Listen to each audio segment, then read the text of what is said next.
esse povo todo aqui, né? Então vamos começar mais um encontro clínico, certo?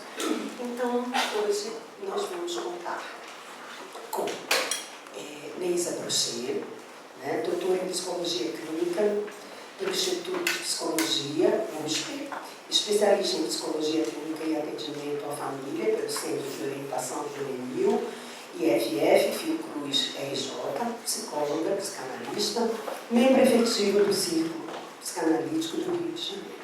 Né? Neisa o tema que ela vai falar é o uso do diagnóstico na clínica, bússola, identidade e sentença. E contamos também com a nossa colega, Marta Jerke, psiquiatra infantil, psicanalista, membro da SPCLJ, mestre em saúde coletiva, IMES, UERJ. O tema, os descabeçados. Marta, vamos começar por você. É assim? Sim. Isso. Mas não tem que estar uma luz assim? Bom dia, gente. Obrigada pela presença de todos. Bom, vamos lá. Esse título, né, dos descabeçados foi o título da minha dissertação de mestrado, né? Então que eu vou apresentar um pouco essa pesquisa e pensar um pouco a respeito. Vocês estão me ouvindo bem? Sim. Então vamos lá. Partindo da minha experiência de mais de 20 anos como psiquiatra infantil, tanto no ambulatório de mais de 20 anos da ansiedade no meu estudo, tanto no ambulatório do Hospital Infantil de Mélia da Silveira, como no CAPCI do município de Duque de Caxias, e observando as cuidadoras das crianças atendidas e percebendo que elas não demonstravam dar o mesmo significado ou atribuir o mesmo sentido aos diagnósticos psiquiátricos apresentados pelos segmentos portadores dos saberes biomédicos, dos pais me incluo, desenvolvi uma pesquisa que culminou nessa minha dissertação de mestrado. As queixas se repetiam. Meu filho não para quieto, não senta para estudar, não aprende nada, não sabe ler, é agressivo, violento com os colegas, com o professor e comigo. Meu filho está descabeçado. Diante dessa última queixa principal, intrigada com esta afirmação que define o filho como alguém descabeçado, percebi a importância da compreensão dos sentidos utilizados por essa população. E assim intitulei minha pesquisa. O que seria exatamente estar descabeçado? Sem cabeça corresponderia a estar sem cérebro? Estar descabeçado teria relação com sofrer dos nervos? Descabeçado teria um sentido holista ou estaria mais próximo da medicalização da vida? E assim realizei meu mestrado no IMS da UERJ. E esta pesquisa buscou encontrar quais os sentidos atribuídos e compartilhados pelas cuidadoras das crianças, que eram usuárias avaliadas no ambulatório, que fica no município de Duque de Caxias. Mais ou menos a pesquisa se realizou lá no ano de 21, 22, né?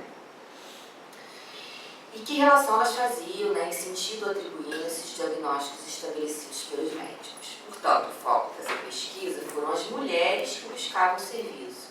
Geralmente, falo mulheres porque, na grande maioria, digamos, quase 100%, são as mulheres que cuidam, as mulheres que levam. Então,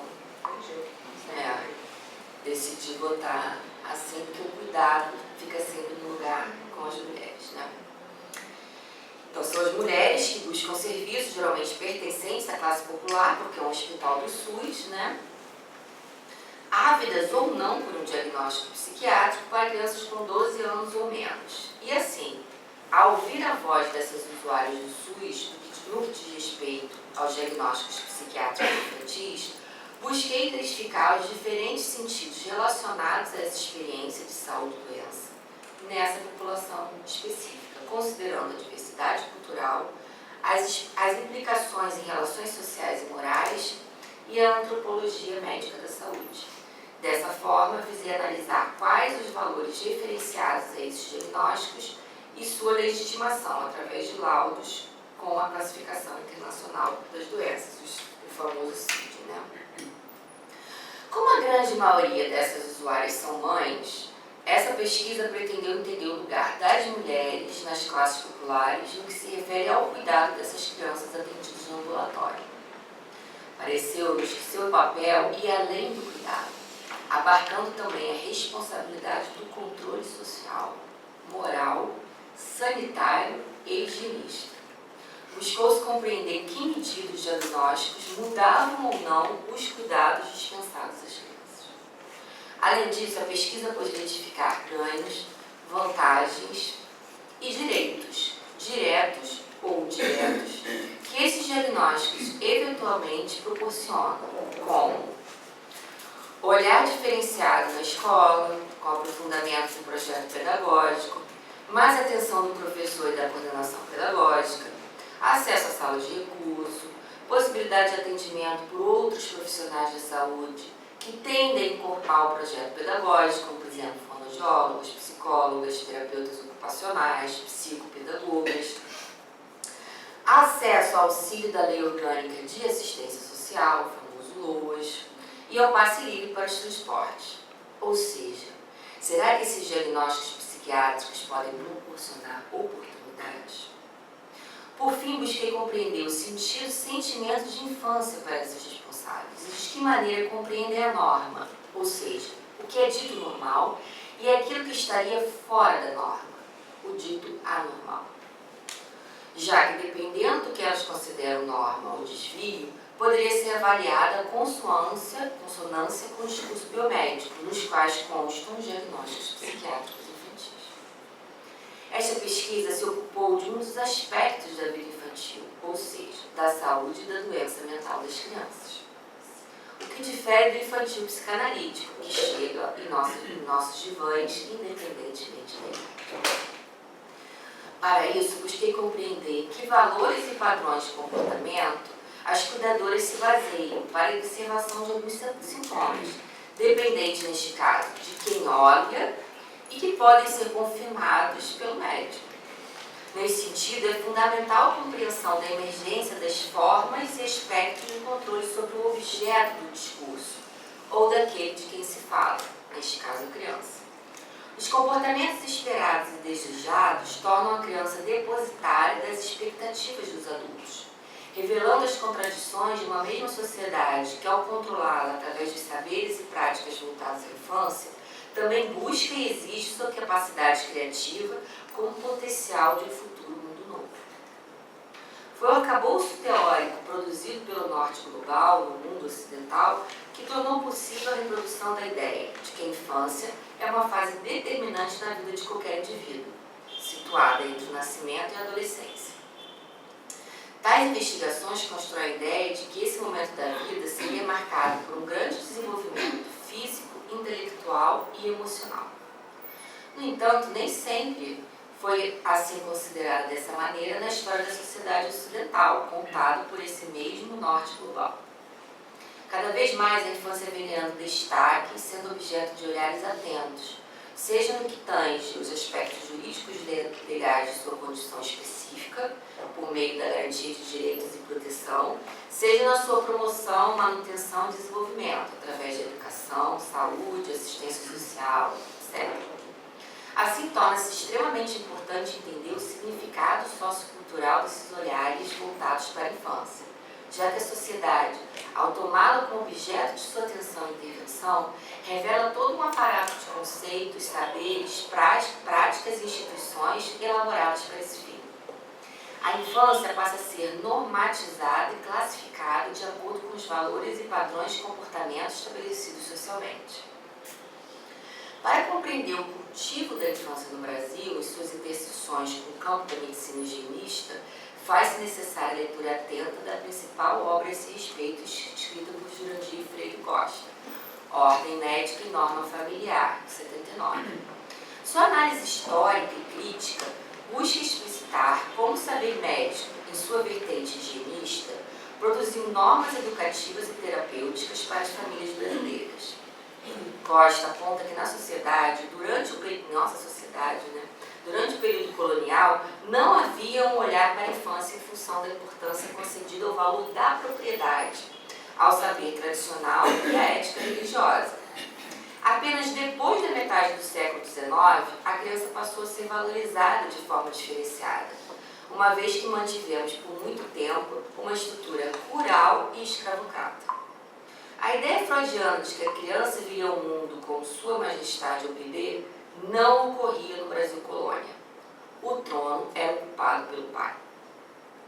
Chefe da casa e da família, o homem adulto pai monopolizava o interesse da prole e da mulher, dentro de uma estrutura absolutamente patriarcal. A criança, vista como um adulto incompetente, acabava tendo uma conotação negativa em comparação com o adulto. E assim, na relação entre essas gerações, Costa argumenta que a alteridade e a descontinuidade entre um e outro eram radicais. A partir da emergência da representação da criança como matriz físico-emocional do adulto, é que se iniciaram as ligações entre a geração dos adultos e as das crianças. As noções de evolução, diferenciação e gradação, heterogeneidade e continuidade permitiram que a família pudesse ver na criança e no adulto o mesmo e o outro. Os papéis inverteram-se. A criança passa a determinar a função e o valor do filho. No Brasil do século XIX, os médicos higienistas são influenciados pelas ideias de seleção natural de Darwin e reagem com vigor contra o alto índice de mortalidade infantil. A criança morta deixou de ser o vetor da esperança religiosa dos pais para se tornar um atestado da incompetência, imprudência e ignorância de quem cuidava dela. O saber médico confrontou-se, então, com os valores sociais e religiosos, dominados por uma mentalidade pré-científica. Como representante da ciência, o médico tornou-se o sacerdote do corpo e da saúde, com a tarefa de definir o que era bom ou mal para os indivíduos, suas famílias e a população. E assim a representação da criança como um ser com características físicas, comportamentais e morais particulares ocorreu somente a partir do século XIX, em função do conjunto de interesses médicos estatais e das transformações econômicas e sociais que se interpuseram entre a família e a criança. No entanto, o caráter normativo dos direitos das crianças foi realmente transformado em diploma legal a partir da Primeira República, no ano de 1927, quase 3 décadas depois do suave golpe militar e depois a monarquia imperial. Porém, a partir de 1927, o que passou a existir foi o Código de Menores, de caráter tutelar, diferente do que veio a ser o direito das crianças. Em 1989, foi assinada a Convenção das Nações Unidas sobre os Direitos das Crianças, posteriormente ratificada por quase todos os países do mundo, com a única exceção dos Estados Unidos. No Brasil, houve uma modificação intensa que envolveu movimentos sociais, políticas públicas e mundo jurídico, culminando em 1990 com a aprovação do Estatuto da Criança e do Adolescente, cujos objetivos já não eram mais os menores, mas todas as crianças e adolescentes sem distinção. Partindo dessa minha pesquisa, foi possível concluir que ainda hoje no nosso país, herança da medicina higienista, os médicos ou qualquer um que encarne a representação do saber científico torna-se o sacerdote do corpo e da saúde, com a tarefa de definir o que é bom e mal para os indivíduos, suas famílias e a população. E assim a norma familiar produzida pela ordem médica ainda clama por intervenções disciplinares. E aqui, quando eu faço ascensão a intervenções disciplinares, temos como olhar o Foucault, né? Por parte dos agentes de normalização, ou seja, dos profissionais de saúde. Sendo assim, é preciso cada vez mais repensar o olhar do médico, baseado em ideais capitalistas e neoliberais, para criar novas táticas que possam substituir as práticas tradicionais de sobreposição e desqualificação do outro. No contexto escolar, diante de alguns trechos das entrevistas, foi possível observar o efeito de Arco, chamado looping effect, que é um conceito de um filósofo da saúde chamado Ian Hanke. Pode-se presumir que a maioria das crianças com diagnóstico psiquiátrico apresentará um feedback positivo em resposta à forma como vivenciam a doença e como a família e a escola passam a tratá-las após tal diagnóstico. Tais comportamentos reforçam os sinais da doença e podem fazer com que a criança pareça e haja como se tivesse realmente aquele transtorno. E assim, diante de uma criança que está na lista de pacientes, a escola muda acreditando que existe um tratamento eficaz para tal doença, ou seja, que seja capaz de corrigir o comportamento considerado desviante, o que traria a ideia de um controle social. Este abrangeria o controle do desvio e a conformidade social. Aquele que foge das normas deve ser controlado, para que a sociedade, ou a família, ou a escola voltem ao seu estado de normalidade. Assim, a escola pressiona essas mães para que as crianças entrem o mais rápido possível no quadro médico e assim seja possível deslocar o eixo de uma discussão político-pedagógica para causas e soluções médicas inacessíveis à educação. Nas conjunções entre suas concepções de infância e o cuidado que podemos compreender o fenômeno nomeado por Fonseca, que foi uma antropóloga que fez um trabalho muito bacana na periferia de Porto Alegre, que identificou que nas classes populares existe um fenômeno que ela chamou de circulação de crianças. Ou seja, a gente não tem aquela família nuclear, né? Pai, mãe, filho. Né? Se a vizinha pode cuidar, a vizinha que cuida, a tia, uma avó, uma bisavó, enfim. Que é presente nas classes populares de inúmeras periferias do nosso país e encontrado nos dados dessa pesquisa. Como essas mulheres cuidadoras entendem no bom cuidado a possibilidade de proporcionar a seus filhos, netos, bisnetos, o mínimo necessário à manutenção básica de vida, ligados aos pontos objetivos, por exemplo, está comendo, está dormindo, está indo à escola, tem roupa para vestir, né? Não há razão inerente para que uma delas se oponha a entregar seus filhos para que outros possam criá-lo. No entanto, pedem o aval do médico para avaliar seu cuidado.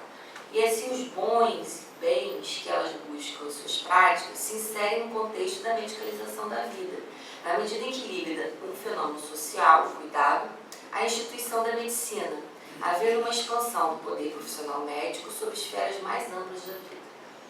Dessa forma, os ganhos, vantagens e direitos, diretos ou indiretos, que esses diagnósticos poderiam proporcionar através do aporte de um laudo, estão associados ao cuidado das crianças, naquilo que Fazione, que também é uma outra antropóloga, que fez o trabalho de campo dela no Morro do Alemão, chamou de arranjos de cuidado, marcado por improvisos, possibilidades e desejos. Então, diante da possibilidade de noas, concretiza-se o desejo de melhorar a alimentação, comprar remédios, material escolar, assim como através do passe livre a garantia de locomoção. Entregar um laudo na escola está associado à idealização de um cuidado diferenciado partindo dos educadores. E assim sendo, num contexto de precariedade, incertezas e falta de garantias e de intensa sobrecarga daqueles que cuidam, portar um laudo daquele de quem se cuida apresenta-se como uma oportunidade. A tentativa de melhor compreender os diagnósticos psiquiátricos infantis é fundamental o entendimento da própria psiquiatria infantil. Esta é uma especialidade médica relativamente recente. Só conseguiu sua independência no primeiro Congresso de Psiquiatria Infantil de Paris, em 1937. De maneira diferente da psiquiatria do adulto, concebida no século das luzes e nos leprosários desativados, os estudos e os cuidados que vieram da forma psiquiatria infantil tiveram sua origem no olhar lançado sobre as margens dos bancos escolares. Paul Boucherie, psiquiatra, psicanalista, historiador, divide o processo de constituição da psiquiatria infantil em 3 períodos de desenvolvimento. O primeiro, de 1800 a 1880, teria somente o retardamento de autismo ou idiotia como único transtorno, incurável e intratável. No segundo período, que vai de 1880 a 1930, tenta entender os precursores dos sintomas psiquiátricos no adulto, cujo autor mais famoso foi Kraepelin, da Escola de Munique, que tenta realizar um sistema classificatório. Assim, nesse período, a psiquiatria infantil não passa de um decalque da clínica do adulto. No último período, que vai de 1930 em diante, temos a psiquiatria infanto-juvenil autônoma. Em 1943, Léo Kanner escreve Os transtornos autísticos do contato afetivo, sendo a primeira vez que observamos a atenção às formas de adoecimento típicas da infância, que é então objeto de clínica e produção de conhecimento. Durante décadas, pediatras e psiquiatras infantis consideraram a teoria psicanalítica importante para a sua formação, ainda que essa proximidade implicasse muitas vezes a desconsideração da radicalidade da descoberta freudiana, assimilada como um complemento ao saber psiquiátrico. Marcados especialmente pelas perspectivas de Anna Freud e de Objeto Dividido de Melanie Klein, alguns pediatras e psiquiatras infantis desenvolveram conceitos e hipóteses psicanalíticas, principalmente no campo do autismo e das psicoses infantis. Podemos citar René Spitz, Margaret Meller, Donald Winnicott, entre os franceses René, Serge Legovici, e recebendo influência do ensino de Lacan, François Doutor, Maud Maloney. É importante notar que os diagnósticos de idiotia, imbecilidade e debilidade, como se viu, foram as primeiras construções da psicopatologia infantil. Se tal nosografia, centrada no déficit, encerra uma visão indubitavelmente limitante e redutora, não se pode, contudo, ignorar que ela foi fundadora de uma atividade de direcionamento que forneceu à psiquiatria e à psicopatologia infanto-juvenis sua especificidade. Estendendo tal lógica da deficiência aos jovens, agora não mais na dimensão escolar, mas numa problemática mais afeita à ordem social, passou-se a forjar a figura da delinquência. Stas, citado por Benilton Bezerra, considera a psiquiatria como um dispositivo social de controle e domesticação da vida social. Ele chega a dizer que a psiquiatria, entre outras coisas, é a negação institucionalizada da natureza trágica da vida. Argumentando ainda que a nomeação de diagnósticos médicos tenta aplacar experiências de angústia e dor subjetiva, colocando a doença mental como uma metáfora para justificar controle e intervenção sobre experiências e comportamentos vigilantes ou socialmente indesejáveis numa determinada época. Bezerra concorda com Stas e acrescenta que na origem da psiquiatria está a necessidade humana de tornar inteligível e tolerável a complexidade e a ausência fundamental de sentido que caracteriza a existência. Para ele, a convergência entre a natureza trágica da vida e dos afetos justifica que se pretenda nomear, descrever, classificar, distinguir e tratar condições existenciais que nos causam dor e angústia. Resumindo essa tese geral, Bezerra lança a mão de Canguilhem, que ao examinar como se formam nossas concepções de normalidade e patologia, resume afirmando: o patos precede o logos. E assim, partindo da frase de Bezerra, a clínica é o campo onde a demarcação entre a saúde e a doença é o ponto de partida e a bússola da orientação terapêutica, e a referência em relação a qual os resultados terapêuticos são avaliados, penso que a discussão sobre o que constitui a fronteira entre o normal e o patológico deveria ser central, embora nem sempre isso seja observado. Nessa seara, a obra de Jorge Canguilhem é uma referência obrigatória. Apesar de abordar tal tema em outros escritos, em seu livro clássico Normal e Patológico, de 1943, é sem dúvida onde ele desenvolve com maior profundidade. O ponto de partida fundamental de Canguilhem é a afirmação de que a medicina não pode ser considerada uma ciência, mas uma praxis, uma arte situada na confluência de várias ciências.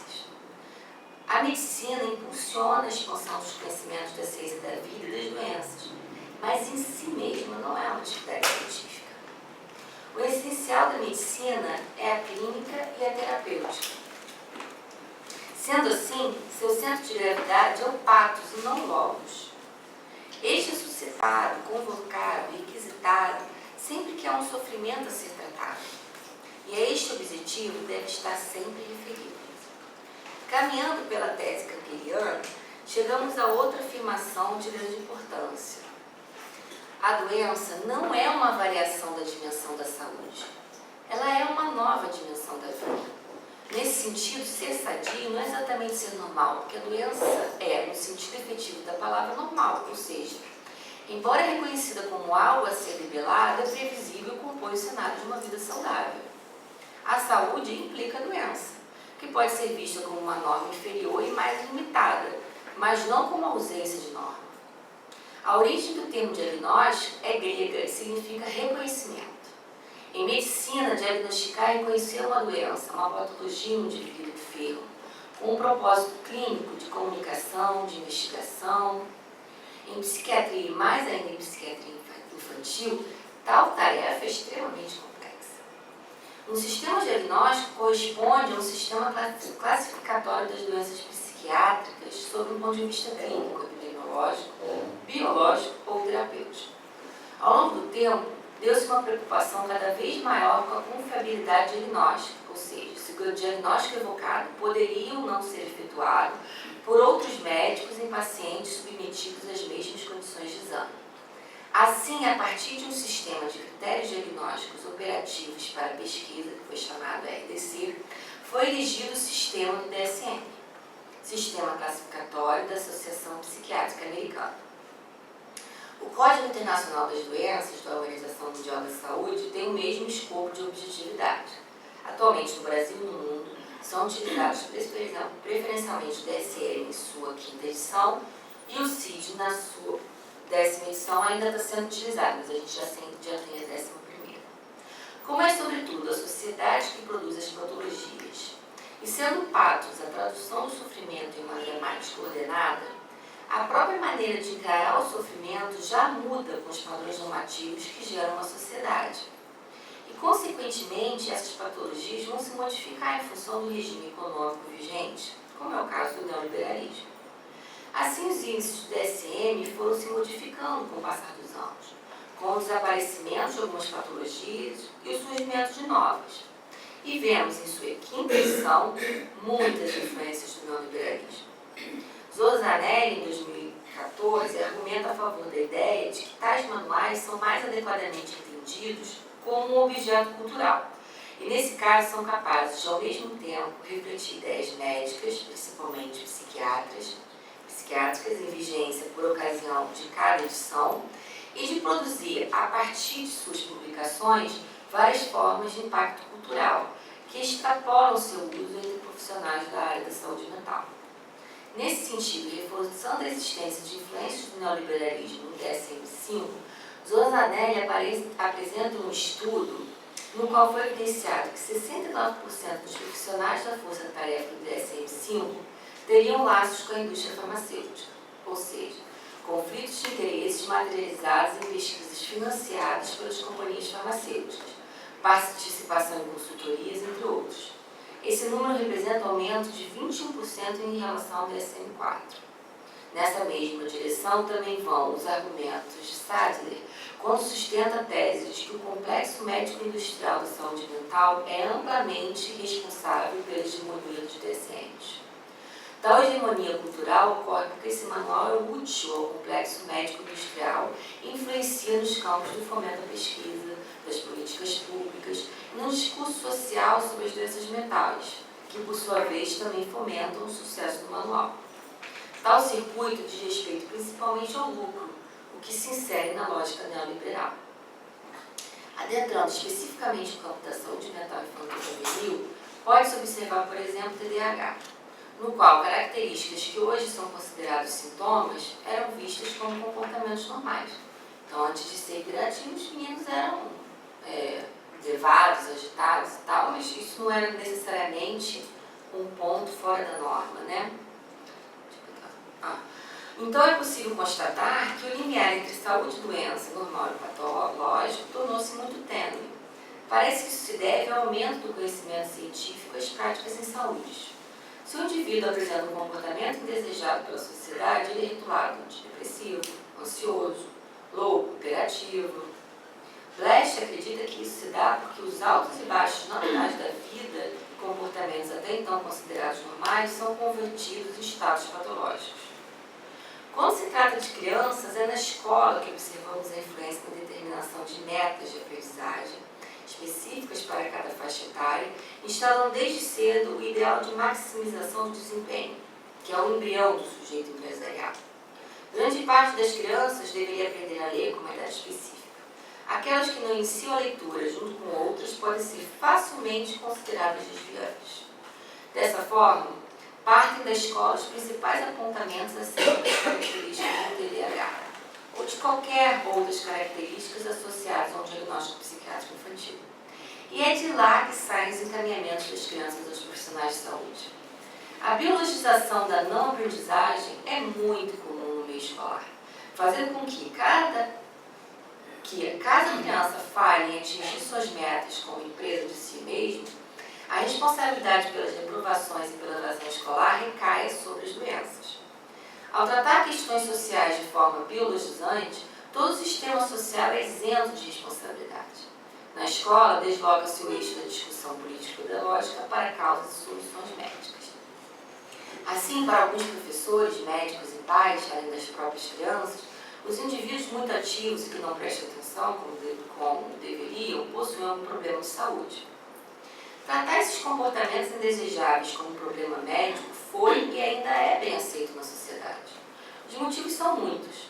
Para os médicos, por exemplo, é fácil prescrever um remédio e os resultados podem ser bons. Qualquer que seja o diagnóstico, indica uma doença a ser tratada e assim diminui a culpabilidade dos pais, fazendo com que esses observem diagnósticos com bons olhos. O medicamento muitas vezes torna a criança menos agitada na sala de aula e às vezes facilita a aprendizagem, resolvendo o problema também da escola. Dessa forma, os diagnósticos psiquiátricos se tornam uma saída conveniente quando o projeto de uma criança competente e competitiva começa a titubear e colocar em risco o ideal de futuro construído pelos pais e reforçado pela instituição escolar. Em determinadas circunstâncias, tais índices nos dizem muito pouco, como, por exemplo, o tal do TDAH. Ao observarmos os critérios diagnósticos para tal síndrome, conclui-se que quer dizer tudo e acabam não dizendo nada. Tais critérios não diferem quase nada dos numerosos sintomas que podemos encontrar em crianças neuróticas, borderline ou psicóticas, como produtos de defesas maníacas, elementos depressivos, atitudes de dissociação, histerias, condutas regressivas. Os rituais obsessivos, que já na primeira metade do século XX, Melanie Klein escrevia em Rita, uma menina de 2 anos, hoje se tem transformado em transtorno obsessivo-compulsivo. E não estranharíamos em ver o Wittgenstein diagnosticado com síndrome do pânico. As consequências dessas redenominações surpreendem, porque estão fadadas a eliminar a subjetividade e transformar os conflitos psíquicos em simples processos neurobioquímicos. Em lugar de analisar a história e pensar na repetição de elementos traumáticos, medica-se. Tais críticas embasadas no pensamento psicanalítico atual engordam as críticas existenciais humanistas aos diagnósticos psiquiátricos. Atualmente, há uma série de especialistas que cuidam da saúde mental das crianças: neurologistas, pediatras, psicólogos, psicopedagogos, psicanalistas, fonoaudiólogos. Neste contexto, o psiquiatra infantil é, de certo modo, discriminado pelas famílias a partir da relação presente no imaginário social entre psiquiatria e loucura. No Brasil, a psiquiatria infantil está buscando se estabelecer como especialidade médica independente, respaldando-se principalmente na concepção psiquiátrica americana. A nova disciplina procura se basear nas neurociências, nas pesquisas diagnósticas e terapêuticas, e também nos critérios diagnósticos, a fim de respaldar-se cientificamente como disciplina, para ser considerada, então, uma clínica da medicação, concedendo espaço apenas para as teorias comportamentais e cognitivistas, excluindo muito a psicanálise como ultrapassada e ineficaz. Nos últimos anos, Marie-Christine Lajnik tem se empenhado arduamente em propagar sua convicção de que os psicanalistas devem trabalhar em articulação com outros campos do conhecimento, e mesmo com outros psicanalistas de diferentes concepções. Em seu livro A Clínica de Bebês, Litoral entre Psicanálise e Neurociências, ela inicia com uma citação de Lacan.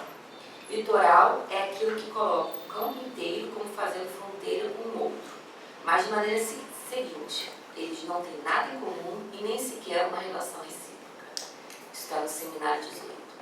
Assim, seu argumento consiste no diálogo com outros campos, sem que em nenhum momento haja confusão entre eles. Tal como no encontro das águas, as do Rio Negro não se misturam com as dos Solimões, diz Lajnik.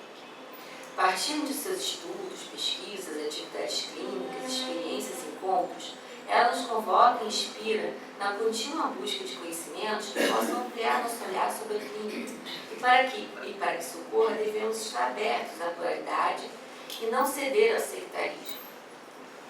Enquanto analistas, segue Lajnik, se nos atermos a tratar somente as neuroses, podemos fazer a economia desse litoral com os outros campos. O nosso nos basta. No entanto, se quisermos tratar tudo aquilo ligado aos primórdios da vida psíquica, como no caso do autismo, que é sem o material de trabalho dela, do qual ela se ocupa, devemos estar abertos à transdisciplinaridade e vemos ressurgir, assim, o valor da psicanálise.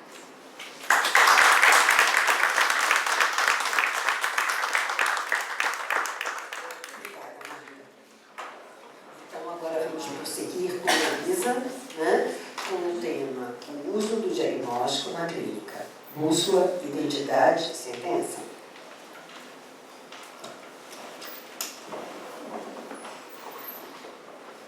Bom dia a todos.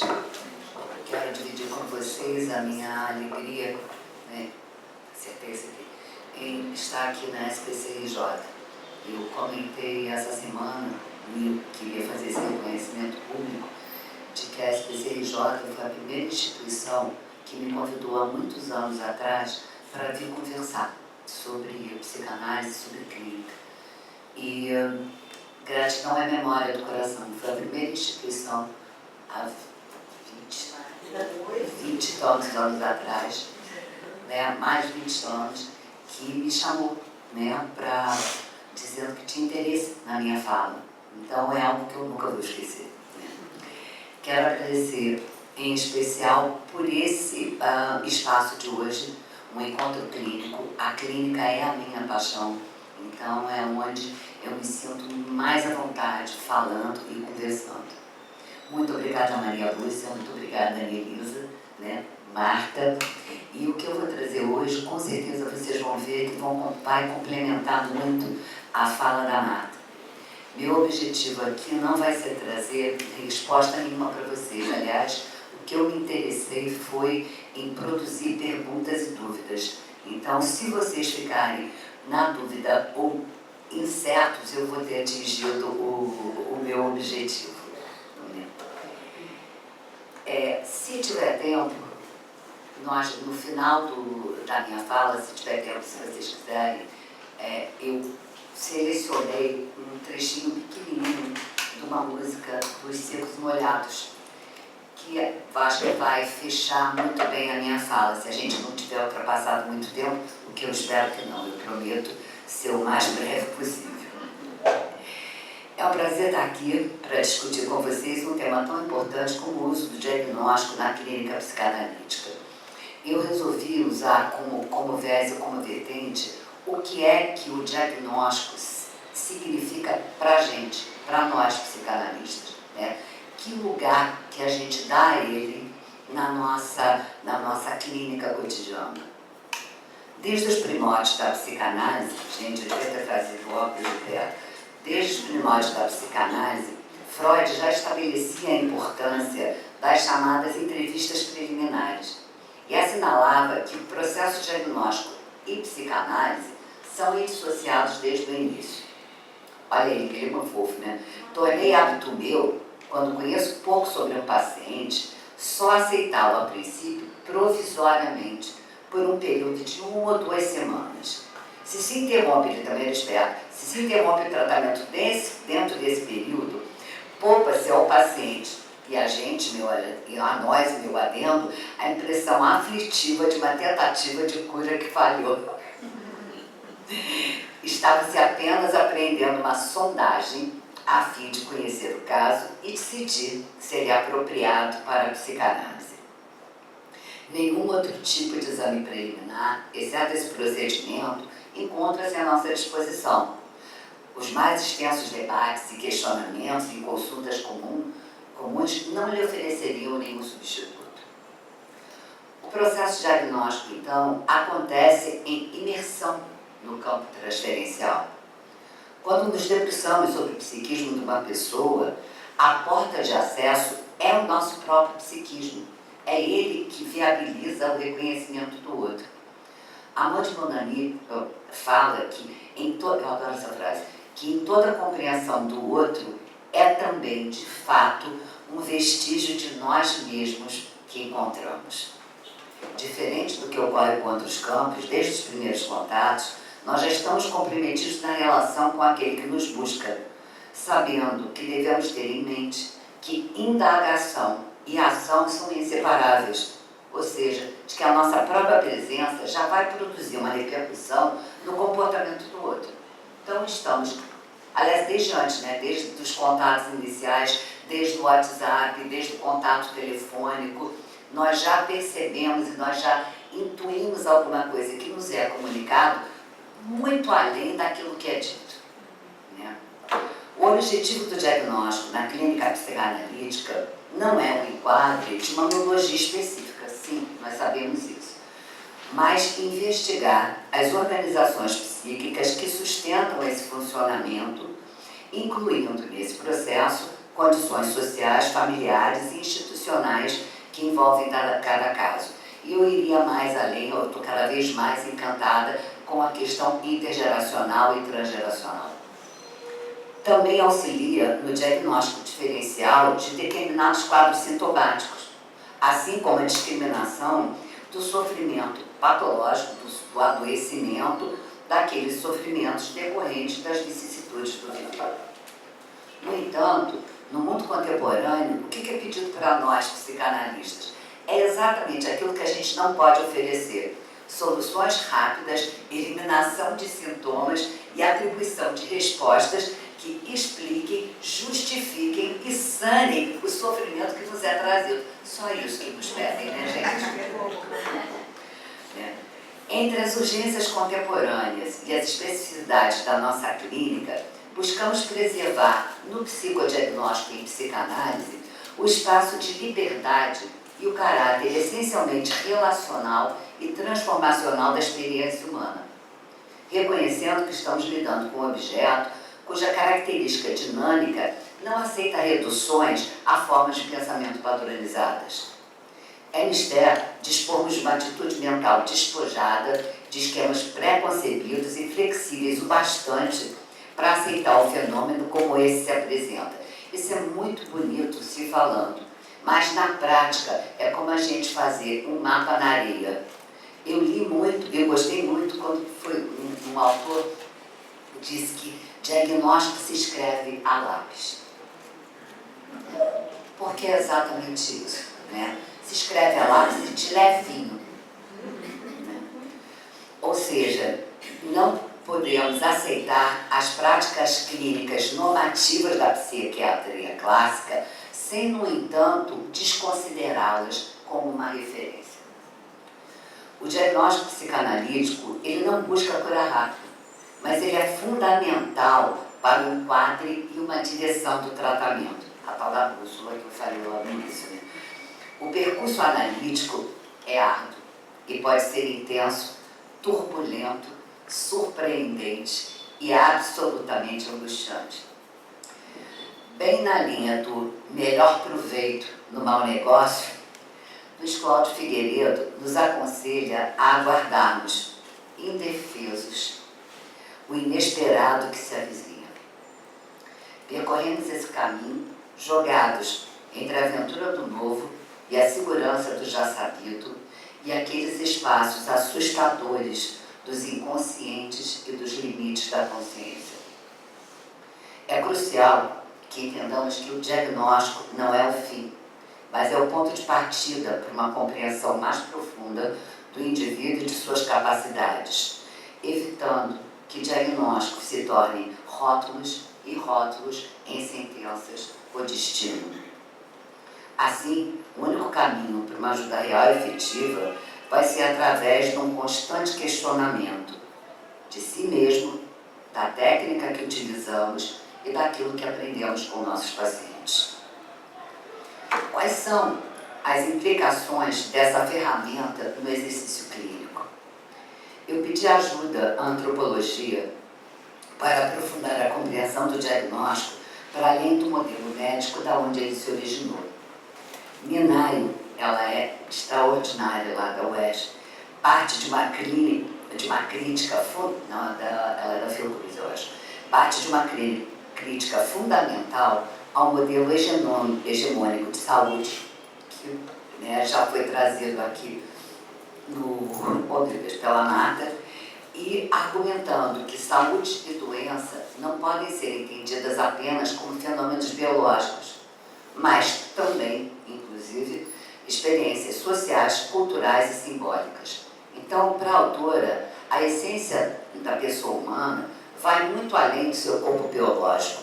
Sim, nós sabemos isso, mas eu acho importante trazer para a gente compreender que também nós somos muito além dos aspectos psíquicos apenas, e que nós incluímos a nossa corporeidade, a nossa cultura e a nossa herança. Sendo ela, né, a pessoa humana, um ser que pensa, que imagina, que simboliza, que vive de afetos e de fantasmas, tanto quanto de alimentos materiais e adoecimentos físicos. Minário destaca 5 grandes contribuições da antropologia para a área da saúde. 1. Relativizar é maravilhoso, conceitos biomédicos. A doença não é apenas um problema físico ou um problema específico de um determinado campo. É sempre uma experiência complexa, com diversos níveis. 2. Desvendar mecanismos terapêuticos. A cura, né? E aí o sentido de cura no sentido de cuidar e não de eliminar sintomas. Né? A cura vem de coração. Então, é acolher no coração, né? É oferecer cuidado. A cura envolve mais do que uma intervenção num campo específico, Marta colocou isso, né? Influenciado, incluindo as dimensões físicas, sociais e simbólicas. Relacionar saúde e realidade social. Não existe um psiquismo engarrafado. Nós não conhecemos nenhuma psique engarrafada por aí. Então, essa psique, ela está sempre dentro de um corpo que sofre, e esse corpo está relacionado com alguém e está dentro de um campo, onde ele afeta e ele é afetado. A saúde e a doença, então, são fenômenos, né, socialmente situados, sempre retroalimentados pelo contexto que o indivíduo vive e pelo viver desse indivíduo. Contextualizar os sujeitos. Sempre, gente, não é repetição, é ênfase, sabe? O indivíduo precisa ser visto na sua totalidade e não apenas como um corpo doente ou um psiquismo doente. Oferecer uma nova abordagem, a relação entre o profissional, e aí eu vou colocar de uma forma ampla, o profissional de saúde, porque a gente precisa trabalhar, né, em parceria em muitas situações. Então, os profissionais de saúde, né, e o paciente deve ser uma relação intersubjetiva. Eu vou pegar a fala do Winnicott. Não existe essa coisa chamada bebê. Existe o bebê e a sua mãe, e eu vou ampliar isso. Não existe essa coisa chamada uma pessoa que sofre. Existe a pessoa que sofre com aqueles que cuidam dela, com a família que ele vive, com a sociedade onde ele está e com as possibilidades que ele tem. O diagnóstico, ele é uma ferramenta valiosa quando é usado. Então, são esses os conceitos da MINAI que precisam ficar como plano de fundo para a gente compreender a importância dessa inter-relação, dessa intertextualidade, né, aonde tudo vai acontecer no inter. O diagnóstico é, então, uma ferramenta valiosa quando usado de forma terapêutica, desde que ele não seja o nosso foco. Para o paciente, receber um nome para as suas dificuldades complexas pode oferecer um senso de ordem e de que ele não está sozinho na sua experiência, e pode facilitar a busca por ajuda. O ato de nomear, de dar uma forma ao que antes era inominado, apenas uma sensação vaga e angustiante, pode ser um alívio imenso. Nós sabemos muito bem em psicanálise a importância de nomear o que era até então inominável. Todo aquele, quer dizer, quando você consegue, né, transformar aquilo que você sente, que te deixa no desamparo, num relato, numa história, você sai da posição de destino, de vítima, para converter aquilo em experiência, em história pessoal. O diagnóstico pode sinalizar, tanto ao paciente quanto à família, que o sofrimento não é resultado de uma falha moral, ou de caráter, ou de um defeito de conduta, mas de uma condição que exige atenção e tratamento. Lembrando que as transformações para piorar a situação, né, dessa situação hoje na nossa cultura, é que eu acho que eu pulei uma parte que eu queria falar pouco, mas eu não consigo. Atualmente, nós temos uma fantasia, uma ideia de que nós precisamos ser seres exitosos, seres realizados, aonde adoecer e sofrer significa sinal de incompetência. Há algum tempo atrás eu tive uma obstrução no ureter e precisei fazer uma cirurgia de emergência porque é um cálculo tampou. Mais uma pessoa, eu estava no hospital depois da cirurgia, mais uma pessoa virou para mim e falou assim: o que você andou aprontando? Não bebeu muita água, não foi? Tá comendo queijo? Né? Então, obviamente, a responsabilidade, né, daquela pedra no rim era minha. Eu não fiz alguma coisa certa.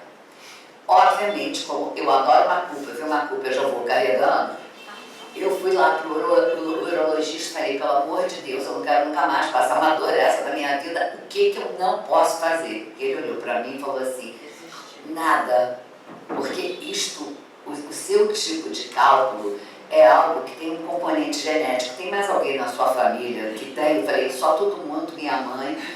Ah, tá. Porque isso independe, você pode não comer nada, você pode beber litros de água e você vai ter uma tendência a formar cálculos. Ele só não falou a seca que dói menos, mas eu já entendi. Né? Então, as transformações históricas contemporâneas oneram o sujeito a ser saudável e feliz o tempo todo. E é uma conta que a gente tem que pagar. Então, muitas vezes, você poder ter um diagnóstico, você ter uma compreensão a respeito daquela afecção, daquilo, pode ajudar você muito, né, a ficar aliviado de uma conta que não necessariamente é sua para pagar. Pode, assim, então, ser usado como uma estratégia de acolhimento, na medida em que permite o estabelecimento de alguma comunicação e compreensão não só do sujeito, mas de sua história, de seu entorno familiar, implicando a todos nesse processo. E ele pode ser um ponto de partida, uma bússola, sugerindo caminhos terapêuticos e estratégias de intervenção iniciais que serão ou não validadas ao longo do percurso. Não é raro, no entanto, vocês vão ver que eu vou ficar dando uma de advogado do diabo. Tá? Não vou ter uma posição fixa, que é o que eu queria. Não é raro que um diagnóstico seja utilizado como um modo de se livrar da culpa. Lembra dos seres exitosos, perfeitos e felizes? Você tem um diagnóstico que resolve o seu problema. Né? E fugir das responsabilidades inerentes às dificuldades em questão. Não, sabe o que é? Eu tenho TDAH, então eu não posso. Não, eu tenho transtorno de ansiedade, então não dá. Não se implicar, culpar o outro, culpar alguma coisa, especialmente, preferencialmente alguma coisa externa a você, né, passou a ser uma saída exitosa, que drena temporariamente o sentimento de incompetência e desvalor produzido pela falha ou fracasso do indivíduo ou do ambiente. Aliás, assim, não é nem passou a ser, isso já é uma saída desde os tempos pré-históricos, quando você ia lá no curandeiro, e ele dizia que o que você estava tendo era fruto de possessão demoníaca. O próprio Freud conta, falando sobre a questão do diagnóstico, né, de lá da cidade natal dele, que tinha um curandeiro que ele era super conhecido, super bem quisto e valorizado. Porque todas as pessoas que o procuravam, ele dizia: você está enfeitiçado. Ele tinha um sucesso com diagnósticos extraordinário. Então, vai ser fundamental avaliar os sentimentos de culpa presentes na situação para encaminharmos para um senso de responsabilidade e não de culpabilização, o que permite que o indivíduo possa se implicar no acontecimento. A culpa deriva da onipotência, do fracasso do indivíduo em sustentar uma imagem idealizada criada pelas exigências superegóicas eu tinha que saber, eu tinha que dar conta, eu tinha que ter feito, né? Então, culpa está associada com a impotência. A responsabilidade, por sua vez, ela está ancorada na realidade. Essa é a parte que me cabe no latifúndio e essa parte que não me cabe, né? O que potencializa o sujeito na medida em que o situa não só como tendo que suportar o peso da totalidade da situação, mas também oferecendo a ele potência o suficiente para poder responder por seus atos. E, mais importante ainda, poder responder por eles. Continuando a assinalar as vantagens e obstáculos relativos ao processo diagnóstico, é relevante que a difusão social dos conceitos diagnósticos de muitos sofrimentos pode auxiliar as pessoas que sofrem, a identificar seus sintomas e poderem se orientar em direção a uma ajuda terapêutica, a poderem dar um nome para aquela série de experiências e comportamentos que antes pareciam caóticos e inexplicáveis. Na contramão, também pode levar a estereótipos, aonde o indivíduo é visto apenas pelos seus sintomas, o que desencadeia expectativas negativas em outros, como pais e educadores. Muitas vezes, percebido como um rótulo, o diagnóstico corre o risco de se transformar num rótulo definitivo, um destino, moldando a identidade, o comportamento e as expectativas de um sujeito, causando um impacto profundo nas pessoas, especialmente de crianças. Você falou sobre isso, Marta. O sujeito, então, passa a se identificar com o nome da sua doença, se tornando parte de uma classe de diagnosticados. Né? Ah, eu tenho TEA, eu tenho TDO, eu tenho TDAH. E isso é a sua tribo, né? É a sua turma. Limitando a sua vida em função desses rótulos. A experiência pessoal de sofrimento, assim, é transformada numa categoria científica e um projeto de vida que vai ser devidamente assistido pela ciência com todos os recursos. Freud, né, sempre ele, maravilhoso, nos oferece uma perspectiva que complementa essa questão, quando a gente pode trazer à discussão o conceito de ganho secundário da doença. Freud também menciona o conceito de exceção, que sugere que quando o indivíduo com alguma deficiência ou falha pode se considerar uma exceção, ele passa a reivindicar privilégios, porque ele tem a natureza para culpar por seus males. Então, uma pessoa pode usar o diagnóstico para justificar a falta de responsabilidade na sua própria vida, para evitar desafios, para ficar na passividade, fixado num lugar de dependência. Então, em vez de ser um passo em direção à cura, o diagnóstico se torna, mais do que um refúgio, se torna uma prisão, que, embora possa trazer algum conforto momentâneo, impede o desenvolvimento e a autonomia. O nome dado àquele sofrimento passa a ser um marcador social, que vai ser usado consciente ou inconscientemente para negociar a posição daquele indivíduo no mundo. O indivíduo, então, passa a ser um colaborador na construção do seu próprio diagnóstico, buscando um nome que justifique seu sofrimento e que dê a ele alívio, porque ele tem um lugar, que é o lugar da doença. A dinâmica que eu acabei de descrever está intrinsecamente ligada ao conceito de profecia autorrealizadora, que foi popularizada por Rosenthal e Jacobson. Em seus estudos sobre o efeito Pigmalião, esses autores mostram como as expectativas de uma pessoa sobre o desempenho de outra podem influenciar diretamente. No caso deles, eles fizeram com escolas, onde a expectativa de um professor sobre o desempenho do aluno pode influenciar diretamente seu rendimento escolar e social. Se um professor acredita que um aluno tem baixo potencial, ele vai tender a tratar esse aluno de maneira diferente, o que, por sua vez, vai levar o aluno a corresponder a essa expectativa. E a gente pode colocar isso para todas as ocorrências na nossa vida. Ah, não, ela é difícil. Ela é muito difícil. Não, este aí é do contra. Ou é tão lerdozinho, né? Não, ele é devagar. Então, qualquer dessas falas, elas são diagnósticos. E são diagnósticos usados cotidianamente e que nem se é percebido que diagnósticos são. Né? Então, o rótulo, que não, aí não é diagnóstico, né? Vamos dar o nome verdadeiro, o rótulo se torna um destino, uma vez que o comportamento daquela pessoa vai ser condicionado pelas regras e expectativas que vão ser naturalizadas no convívio dela na vida. Ou seja, o que se diz sobre alguém influencia o que de fato acontece com essa pessoa. A psicanálise nos propõe um caminho diferente. Ela não se concentra no que deve ser removido, mas naquilo que precisa ser compreendido. Fomos capazes, então, por tudo que a gente está conversando aqui hoje, de aprender que sintoma não é inimigo ou algo ruim que precisa ser eliminado, que é um pedido enigmático de socorro, e que diagnóstico é uma disponibilidade para aprender o que não se sabe. O sintoma é, na verdade, uma solução de compromisso, um ponto de equilíbrio precário que o sujeito encontrou para lidar com algo que, de outro modo, seria absolutamente insuportável.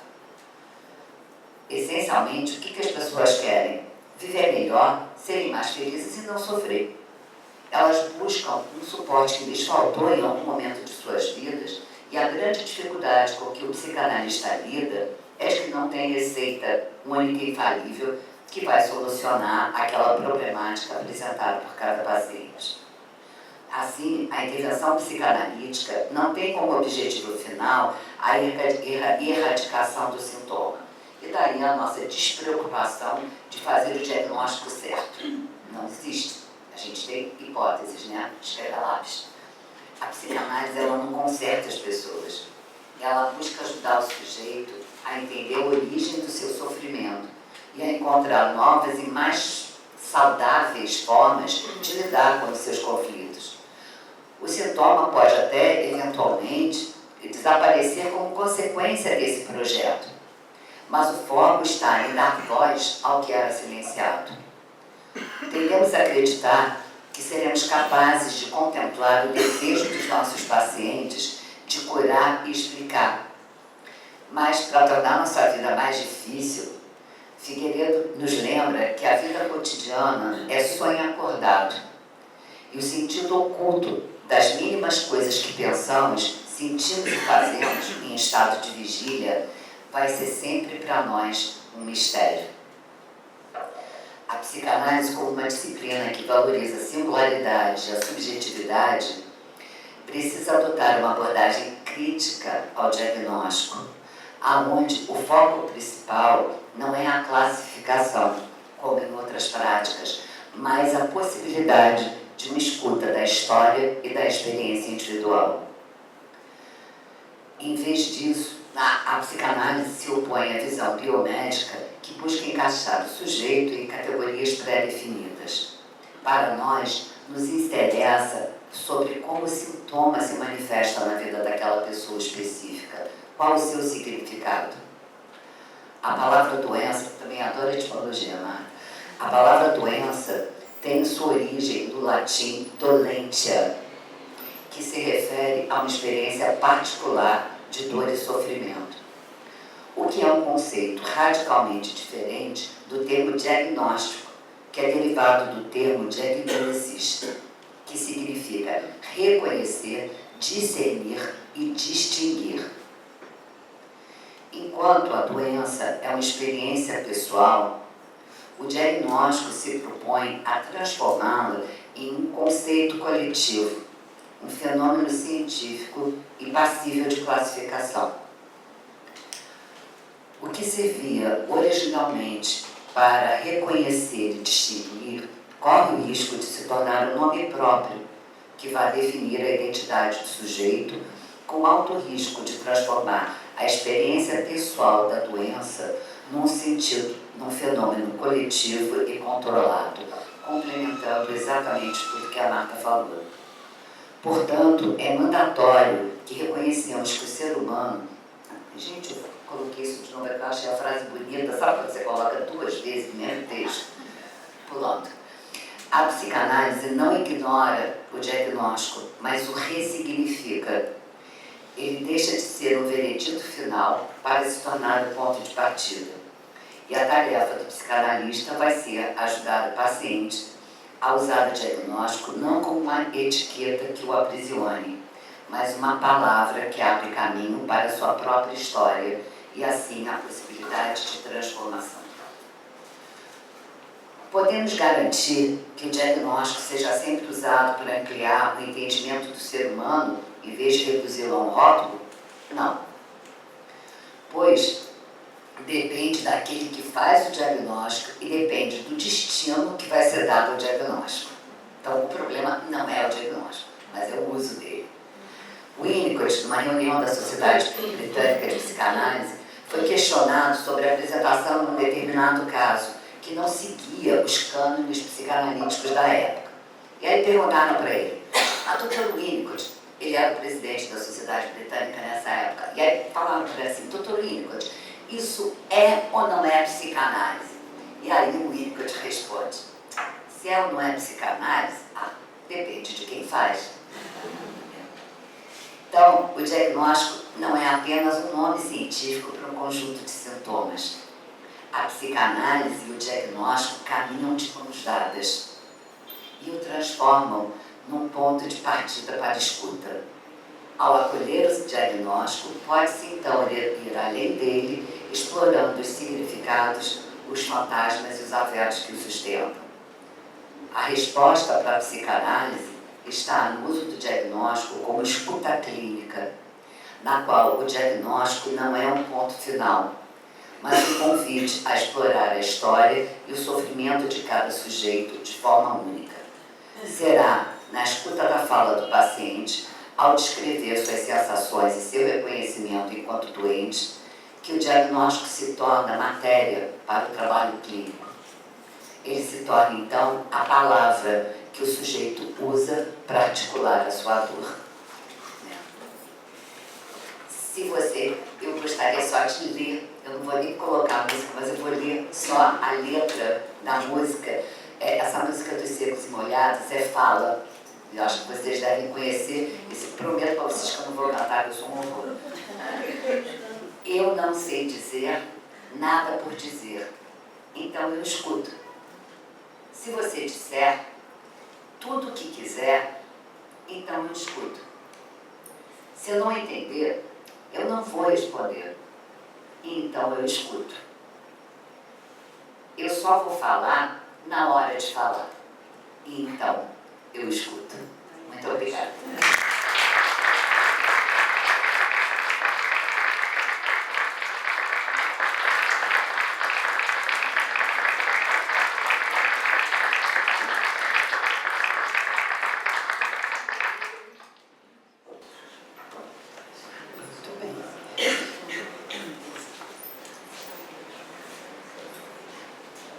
Bebe água. Eu sei que você tem a voz. Não precisa, você está em casa. Então, a gente, depois desses trabalhos extraordinários, né, vamos, né, discutir aquilo que a gente ouviu, não é? Então, quem gostaria de começar?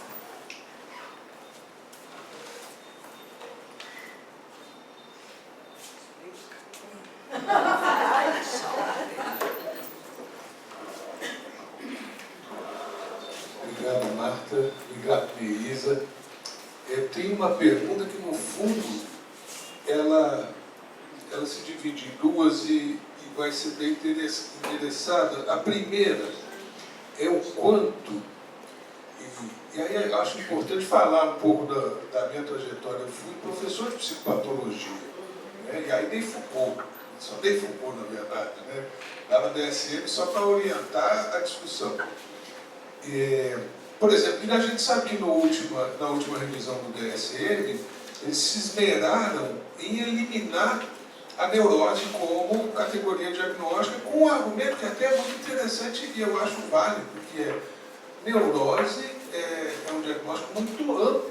A gente precisa de diagnósticos mais específicos. A gente sabe dos interesses financeiros, né, por trás disso. Até uma outra questão que eu deixo para um outro momento.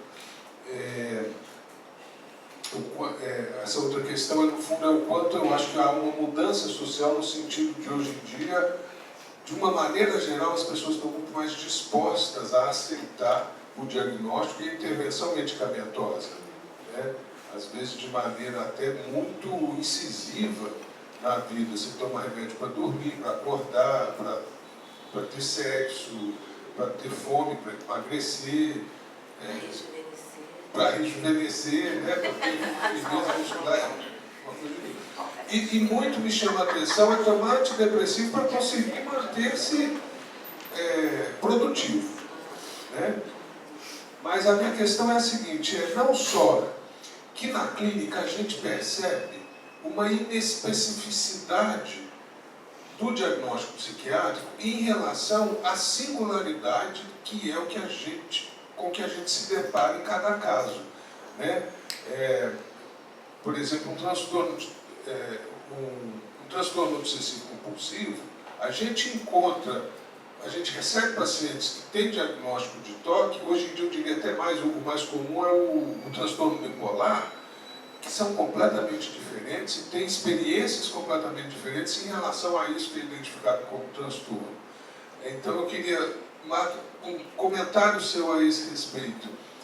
E Neísa, aí é uma outra questão, é o quanto nós, na nossa clínica, a gente naturalmente, eu acho que isso é da sensibilidade do analista mesmo, a gente trabalha, eu gosto de chamar, eu gosto de dizer que são hipóteses diagnósticas, são hipóteses de trabalho, escritas a lápis mesmo, porque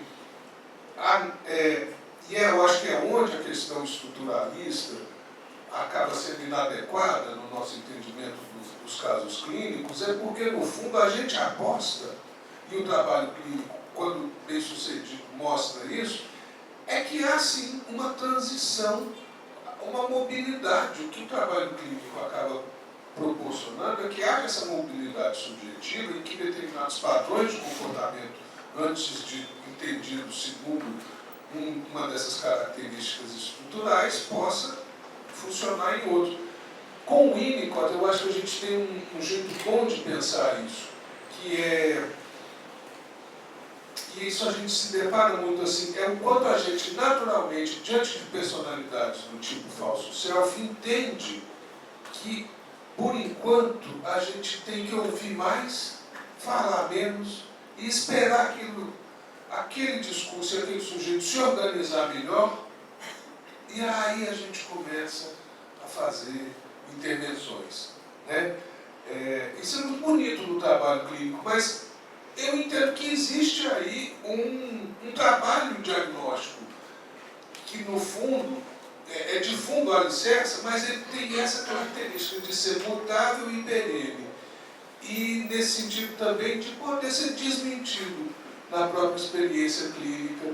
Até me parece mais proveitoso nesse sentido pensar nas tais neuroses mistas do Freud, lá dos escritos pré-psicanalíticos, no sentido de que até esse arranjo das neuroses mistas, ele também sofre modificações, em que aspectos histéricos e obsessivos talvez possam aparecer ou desaparecer ao longo do trabalho clínico. Aí, queria te ouvir um pouco a esse respeito também. Obrigado. Alexandre, eu vou ver se eu sou capaz, né, de comentar, porque, na verdade, a tua pergunta já é a resposta em si. Então, vamos lá. Quando eu gosto muito de psicodiagnóstico, até na graduação, eu dei vários anos, eu dei a cadeira de psicodiagnóstico. E a minha formação no Ferrando Figueiras foi em psicodiagnóstico e atendimento à criança e à família. Então, eu tenho uma marca, né, de apreço pelo diagnóstico. No entanto, quer dizer, para mim, o diagnóstico não é o CID e não é o nome da doença, Mas o que eu uso como diagnóstico, quem trabalha comigo, faz supervisão comigo, vai reconhecer imediatamente, são perguntas que eu faço a respeito do... é muito importante a gente conhecer os grandes quadros psicopatológicos, não o nome deles, mas poder compreender os modos de funcionamento e os modos de relação que esses quadros indicam. Então, as minhas perguntas, que eu até já achei engraçado, que é: em que altura do campeonato ele está? Ou seja, em que momento maturacional esse meu paciente se encontra? Qual é o grau, o modo de relação dele com a realidade? Qual é o grau de contato com ele, com a sua interioridade? Então, a partir, qual é o grau, o modo, eu sou, usando até os conceitos do Winnicott, ele consegue me ver como alguém, ou é alguém ainda que funciona como se o lado de fora ainda estivesse do lado de dentro, ou pelo menos parcialmente. Então, esses vão ser os parâmetros. Quando vai ser, mas peraí, gente, em que altura do campeonato ele está? É uma coisa que eu sempre pergunto, porque vem, não, essa pessoa tem 30 anos, e eu fiquei na maior dúvida se eu chamo a mãe ou o pai. Essa pessoa de 30 anos, ela não trabalha, ela não estuda, ela é totalmente dependente, ela não consegue ter a menor autonomia, então não me interessa que ela tenha 30 anos. Maturacionalmente, essa pessoa é, na melhor das hipóteses, uma adolescente, mas muito provavelmente uma criança.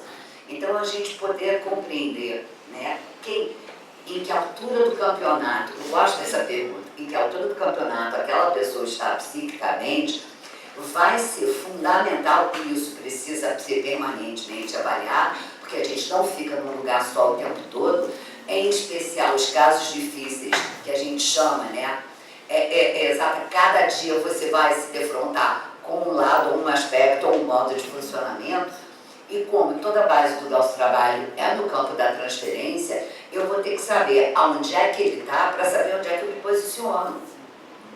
Porque eu não vou poder falar com ele, por exemplo, num lugar que está muito além daquilo que ele pode oferecer. Então, em geral, na clínica, uma das coisas que a gente precisa evitar ao máximo, por causa da profecia autorrealizada, por causa da questão da autoestima, é nunca propor a um analisante, a um paciente, algo que ele não consiga atender ou contemplar, porque de fracasso ele já está cheio na vida. Então ele precisa ser protegido das experiências de fracasso. E eu vou precisar saber o que ele pode oferecer para ver o que eu posso demandar.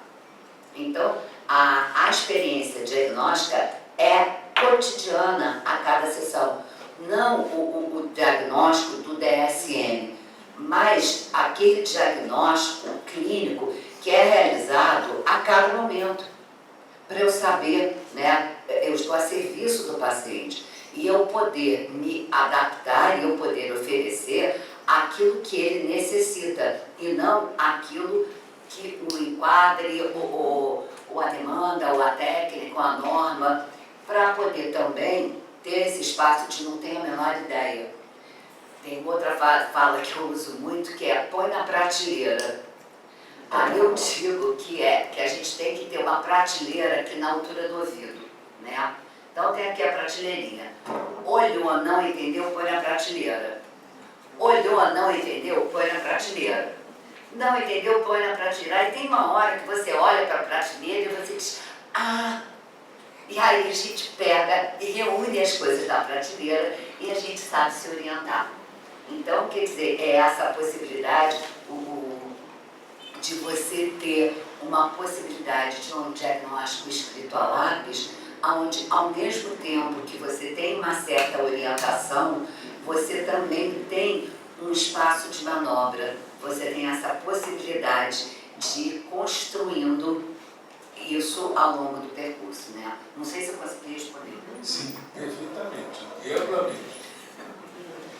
Bom, pegando aí, se eu lembro as coisas que você colocou, Alexandre, em relação à medicalização, por exemplo, da vida, apesar de escrever sobre isso, pensar sobre isso, estudar sobre isso, criticar isso, né? Quando eu vou a um dermatologista, ela manda, para rejuvenescer isso aqui, para melhorar o colesterol, isso aqui, não toma. Apesar de falar sobre, vamos criticar a gordofobia, não pode, você quer ser magro, né? Porque a gente está nessa sociedade, né? A gente está inserido na cultura, então a gente quer tudo isso, né? Enfim, em relação à questão, né, do diagnóstico em psiquiatria, sem intervenção da psicanálise, né, um psiquiatra que não tem orientação psicanalítica, etc., ele vai tentar enquadrar naqueles critérios que estão ali escritos, né? E apesar, vamos supor, dele não ser psicanalista, ele é um sujeito, então ele vai ter questões dele também. Então, o entendimento, um paciente fala para mim, eu estou tendo muitos pensamentos, os pensamentos são rápidos e muitos, e etc. Um psiquiatra pode achar, é um pensamento obsessivo. Outro psiquiatra pode achar, está tendo excesso de pensamentos, é um quadro maligno. Então, é variável também em relação ao observador, né? Aquele que está diante do outro, né? Ainda mais porque faz-se um recorte, né? A gente psicanalista não, você está ali com o paciente, você vai pensando e vai. E às vezes a ideia que você tinha numa sessão é completamente diferente depois que você tem mais 2, 3, 4, 5 sessões. É difícil, inclusive, até você narrar o percurso, né? Porque aquilo vai mudando, vai tendo outro sentido, vai tendo outra trajetória.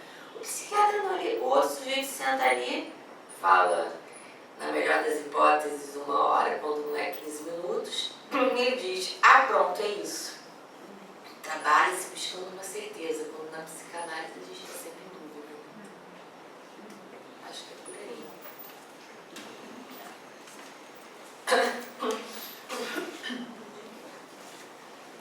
Oi, bom dia. Eu gostei muito do trabalho de vocês, mas, como a Neisa falou, traz questões, né?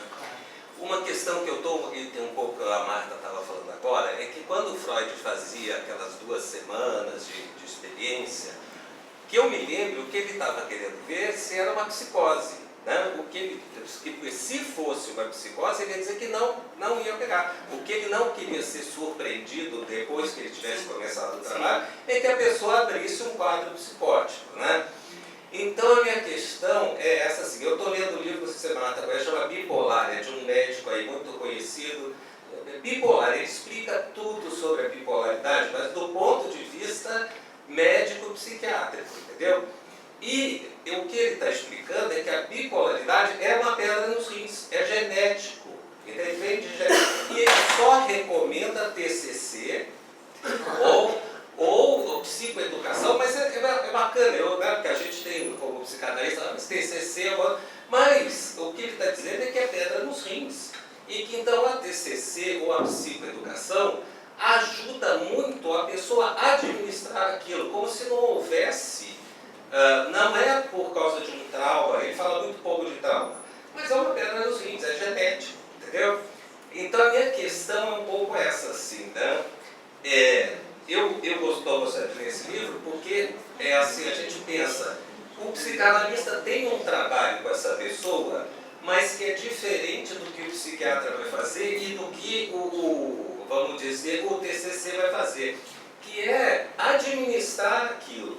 Agora, um sujeito que tem transtorno bipolar, ele tem um sujeito também, né? Que pode estar ferido narcisicamente com aquilo, vai ter muitas questões que a psicanálise pode tratar. Mas tem uma outra coisa genética ali que tem que ser tratado pelo psiquiatra e às vezes até o que ele está dizendo é psicoeducação, entendeu? Então a minha questão é um pouco por aí. Já que a gente está falando de diagnóstico, se a gente está lá e o diagnóstico é uma psicose, né? Qual que é o papel do psicanalista ali, sabendo, entende? E psicose para essas pessoas não é um trauma, né? É uma coisa genética, vamos dizer assim. Como é que fica, né? Já estamos falando de diagnóstico.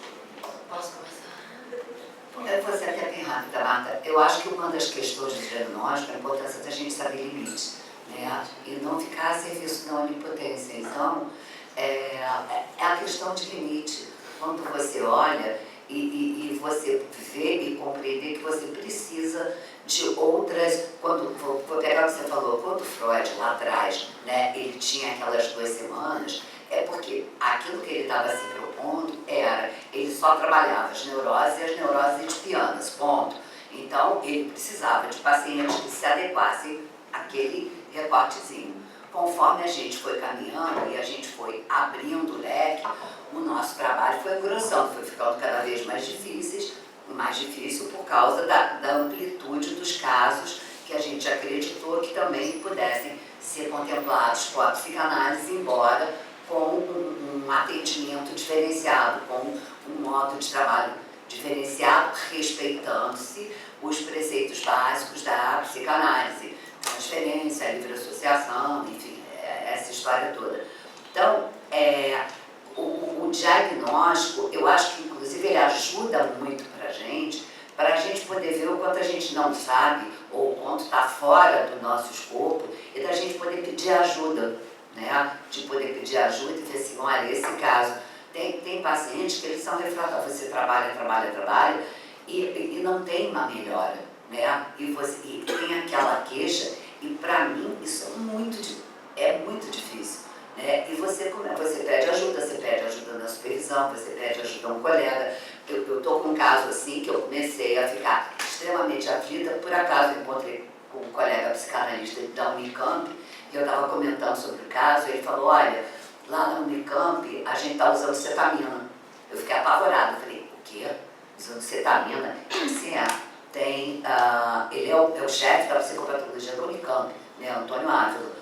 E é um psiquiatra, eu digo, você está usando? Não acredito. Porque para mim, cetamina é aquilo que matou o Matthew Perry do Friends. Quer dizer, aquela... Gente... Então, eu adorava Friends, né? E o Matthew Perry morreu por overdose de cetamina. Então, mas aí ele falou, não, isso, você está enganada.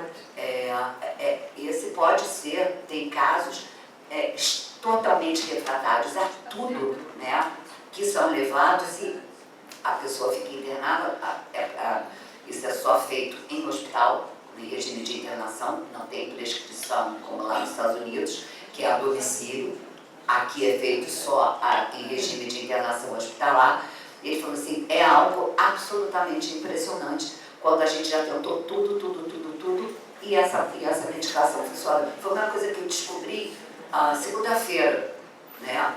Assim, nessa segunda. Então, a gente está muito disponível para não saber e isso ajuda pra caramba, né? Aonde o que você tem, é como falar assim, você tem um desenhozinho na ar, mas permite a você, principalmente, pedir ajuda aos universitários. Então, eu gosto muito do diagnóstico, porque ele fica me protegendo das fantasias onipotentes minhas, né? Então, acho que é isso perfeitamente. A psicanálise não vai dar conta de tudo, obviamente, né? A gente tem que ter essa noção, né? E saber nossos limites. Mas essa ideia da Lajnik, por exemplo, de litoral, eu acho fantástica, né? Que você vai construindo a partir do diálogo com outros conhecimentos, um entendimento melhor. Então, por exemplo, quando ela conta muito a história dela, que eu acho fantástico, né, das descobertas dela, ela estava, acho que numa reunião, sei lá, clínica, enfim, aí ela conheceu um cara lá no hospital, ela sempre trabalhou com autismo, e o cara trabalhava com ressonância magnética. Aí eles começam a trabalhar juntos, a ver os 14 mil filmes familiares que se fizeram de bebês no hospital de Pisa, com um psiquiatra lá, o Muratori, de crianças que haviam sido diagnosticadas com autismo e que os pais tinham vídeos familiares dessas crianças bebês. São 14 mil filmes. Eles começaram a assistir aqueles filmes todos. E aí foi ela, o Felipe Muratori, psiquiatra lá em Pisa, que era quem tinha os cara que era um ultrassonografista. Também teve participação o Amiglin, que é aquele cara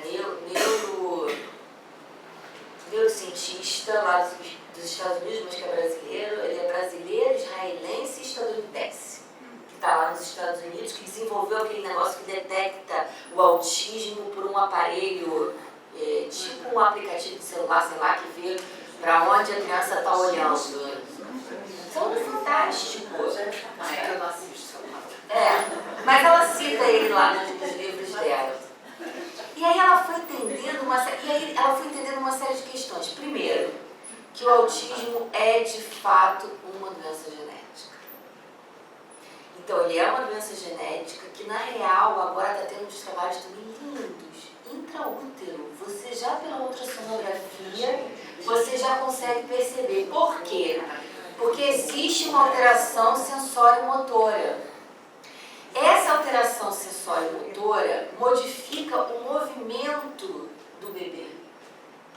Os movimentos gerais são extremamente importantes para atender a mãe. Olha que interessante. Porque a mãe, quando vê aquele movimento do bebê, que eles têm todo o nome, ela se encanta com aquilo. O autista não nasce com esse movimento. Ele tem uns raciocínios, ele não tem. Ele tem os espasmos, e você já vê isso no útero. Esse movimento espasmódico. O bebê autista se movimenta muito menos intraútero do que o bebê típico. Então, a Anne Bouillot, que é a osteopata que trabalha com a Lasnik, agora está fazendo esse estudo pelas ultrassonografias do intraútero, que vai ser uma novidade, porque agora elas trabalham logo depois do parto. Então, tem essa alteração no movimento, não consegue olhar, né? Não faz o contato visual. O que elas começaram a perceber? Então, a Lasnik já tinha feito todo o trabalho do mãe-ex, né? É fundamental a prosódia do mãe-ex, né? Da mãe falar naquele tom, porque ali é nesse tom do mãe-ex que o bebê vai olhar para a mãe. Só que o que acontece no autismo é que ele não olha por causa dessa alteração sensório-motora. Então ele tem que estar numa determinada posição específica para que seja acionado pelo mãe-ex. Quem é que vai botar nessa posição? O osteopata. Aí o osteopata vem, coloca nessa posição, que tem que ser, rola o quadril, não sei do que, põe tudo, não sei. Aí ele começa a olhar para a mãe.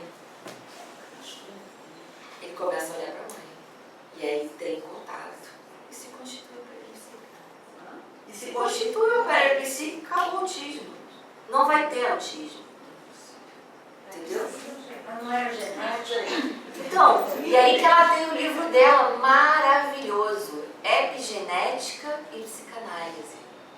É genético, mas o que muda o gene é o ambiente. Você pode nascer com aquela genética, mas se você intervir nos primórdios, e ela diz, é fundamental que seja antes dos 6 meses. Na verdade, antes do 1 ano. Porque aí você está pleno na neuroplasticidade, você constitui o aparelho psíquico, pronto, vai. Também está super associado, que ela começou a perceber, com dor. Esses bebês têm muito refluxo gastroesofágico. São refluxos gravíssimos e seríssimos. E diante da dor, o bebê vai se fechando em concha autística. Então, às vezes, um omeprazol resolve o problema. O incrível é que você está trazendo, tomar cuidado com essa história, que você está trazendo é algo do diagnóstico, quer dizer, do uso do diagnóstico como instrumento de cuidado. Sempre. Então isso é fantástico. E também alergias. Então, além da dor, você tem alergias alimentares que provocam refluxo. Então, está se trabalhando toda uma equipe. E o que ela propõe é que você tenha toda uma equipe para intervir precocemente e a coisa não evoluir. Então, você pode modificar a expressão genética. Você não vai modificar o gene, mas você modifica a expressão, né? Que é o que a gente chama de epigenética. Isso é sensacional, né? Que é o que eu estou pensando agora para o meu doutorado. É fantástico, né? Assim, é fantástico porque, veja, é essa possibilidade, né, integradora. O que a gente faz, e muitas vezes quando a gente usa os recursos diagnósticos ou a gente usa as grandes nosologias, é importante que a gente veja que isso é canaleta, sabe? Do Eduardo Bolis, quando você é muito ruim, e aí você precisa, você precisa da canaleta para minimizar o seu erro. Você vai continuar mandando mal até você aprender, mas pelo menos você tem alguma proteção que te protege dos piores erros. Então, o uso do diagnóstico, né, como uma proteção, como um cuidado, a nossa limitação de que a gente precisa de referências, a gente precisa de canaletas, a gente precisa de parâmetros. A canaleta, ela não ensina ninguém a jogar boliche. Ela só não torna horrivelmente frustrante jogar. Né? Quem é ruim sabe do que eu estou falando, né? Só não torna horrivelmente frustrante você jogar. Então, durante um bom período, você usa a canaleta, que é mais ou menos por isso que a gente tem que precisa. Aliás, eu sinto muita falta, eu acho muito importante, né, o estudo da psicopatologia, eu acho fundamental a questão da teoria, né, de você poder, quanto mais você se aprofunda, né, você consegue usar isso como um recurso. Então, quer dizer, a teoria ou a técnica, ela é uma excelente funcionária, ela só não pode ser CEO, né? Ela só não pode mandar, mas assim, para a gente fazer esse uso, né, justamente a serviço dessas variações, onde a gente vai aprendendo, e ver como o Paulo trouxe, né, o cara que chega, quanto mais a gente vai aprofundando a ciência e os estudos, a gente vai descobrindo novas coisas. E a gente não pode ficar numa posição de recusa sobre aquilo que a neurobiologia, que a neuropsiquiatria, que as neurociências estão trazendo e as pesquisas, que a gente possa usar, mas não de uma forma excludente, não de uma posição binária, da gente poder abrir mão de que não vai ter nada que explique tudo. Aquilo que eu falei, o conjunto da obra vai ser sempre um mistério. Como é que as coisas acontecem? É mistério. Mas se eu posso ter ajuda, por que não? Sabe? Por que a gente tem que achar que psicanálise dá conta de tudo? Não dá. Nada dá. Nada dá, exatamente. Nada dá. Então, obrigado osteopata, obrigado TO, obrigado psiquiatra, obrigado neuro, obrigado neuropediatra. O que assistente social, serviço social, o que puder, no sentido de que nós somos seres múltiplos. Eu que sou tantos que eu já nem sei quem sou, como é que alguém, né, que se reconhece como tantos e múltiplos e complexos vai achar que uma visão vai dar conta de tudo? Não. O Winnicott de novo, né? A gente precisa dar para o gasto, sabe? E isso com ajuda. E as pesquisas têm resultado já? Muitos. E evitaram mesmo? Com certeza. Eu tive com a Lasnik agora em Porto Alegre e ela está muito interessada em treinar os pediatras para que os pediatras possam identificar isso e já mandar. Então, o grande trabalho é esse. Aí lá em Porto Alegre a gente eu fui com ela no Conselho Regional de Medicina, explicar para os médicos como é que tinha que fazer, não sei do que. Então, eu acho. E o que eu estou pensando para o doutorado é tentar um projeto de SUS, que o SUS possa ter esse trabalho. Porque o que a gente tem no Brasil agora são poucas organizações e todas são ONGs. Tem umas em Salvador, tem em Recife, aqui no Rio não tem nada, inclusive. Tem em São Paulo, de poder fazer esse trabalho, né? E na verdade o psicanalista entra fundamental do ponto de vista psíquico. Porque, primeiro que para trabalhar com a mãe, o bebê e tudo, no narcisismo, só pode ser um psicanalista. Como é que vai ser um cognitivista? O bebê não fala. Irmã, você? Beleza. adorei seu trabalho, Marta, que chocante essas novidades, assim, impactante até. Mas quando a gente precisa ter um trabalho interdisciplinar, assim, há situações onde o paciente está com sintomas transbordantes, um sofrimento imenso, mesmo assim continua funcional, vai se trabalhando.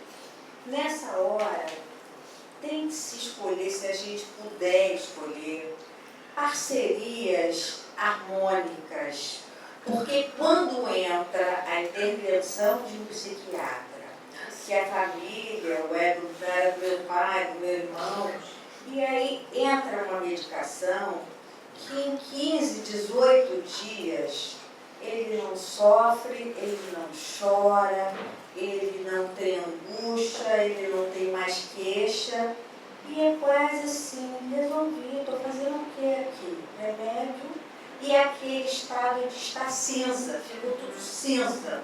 Ele não gargalha, mas ele também não chora. Se livra do sintoma de uma maneira imediata, e aí a gente fica numa situação real, ele se livrou mesmo, é real. Então, assim, para a gente prestar muita atenção com quem a gente trabalha, a escolha do encaminhamento que a gente faz para um psiquiatra, para isso estar alinhado, para não mascarar, aplacar essa dor, que nos assola muito, né? E aí acaba, né? Fica tudo cinza mesmo e ele passa cinza aí muito tempo, por longo tempo. Verdade.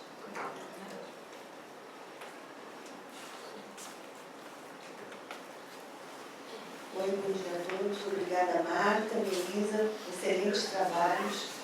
E estamos numa sociedade de psicanálise, né? E à medida que vocês foram falando, principalmente a fala do Paulo e da Melisa, eu me lembrei da Joyce McDowell, né? Porque ela tem todos os livros dela, né? São muito bons, e tem um trecho que ela fala das entrevistas, para que serve para ela, né?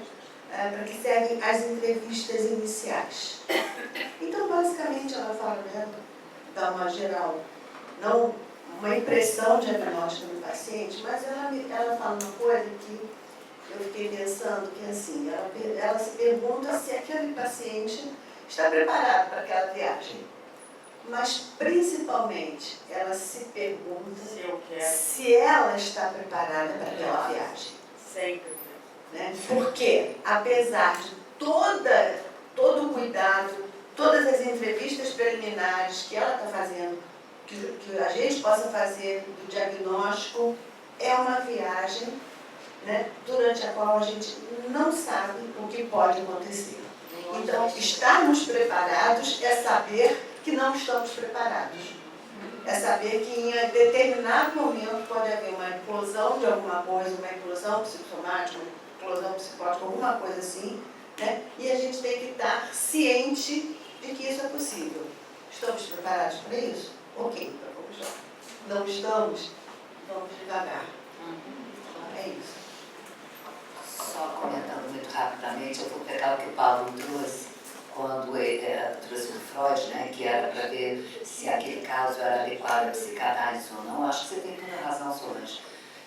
Eu nunca faço um contrato antes de várias entrevistas, eu insisto muito com isso, porque eu não sei um monte de coisas, mas tem um bocado de coisas que eu sei que eu não sei. E tem um bocado de coisas que eu sei que eu não dou conta, que eu não seguro o gato pelo rabo, né?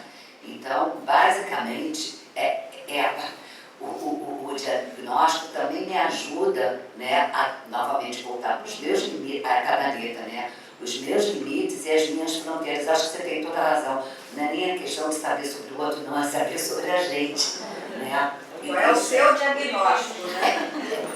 Quais são as minhas possibilidades e quais são as minhas impossibilidades, né? Diante daquele quadro, diante daquela situação. Todos nós aqui, nós temos determinados tipos de pacientes que a gente tem mais facilidade e tem determinados tipos de pacientes que a gente tem muita dificuldade, né? Então, E isso faz parte do humano. E a gente poder, né, não só, quer dizer, que aí não é nem questão, o Freud achava que era questão se a técnica ia contemplar ou não. E até o que o próprio Freud nos ensinou é que a gente precisa também saber se a gente é capaz ou não, né? Se a gente dá conta ou não. Primeiro, parabenizando a mesa, achei ótima essa troca, né? A gente ter médicos na mesa, a gente poder, né? Um trabalho muito bem respaldado, né? E da Melissa também, porque você já tem esse jeito lúdico de falar, né? De brincar, a gente se sente mais à vontade. E aí, pegando pelo jeito lúdico, né? Eu estou aqui pensando muito em termos de verbo, tempo de verbo e pontuação, para pensar diagnóstico. No nosso caso, enquanto psicanalista, né? Então, pegando o seu caso, né? Muito bem apresentado, do Letter, né?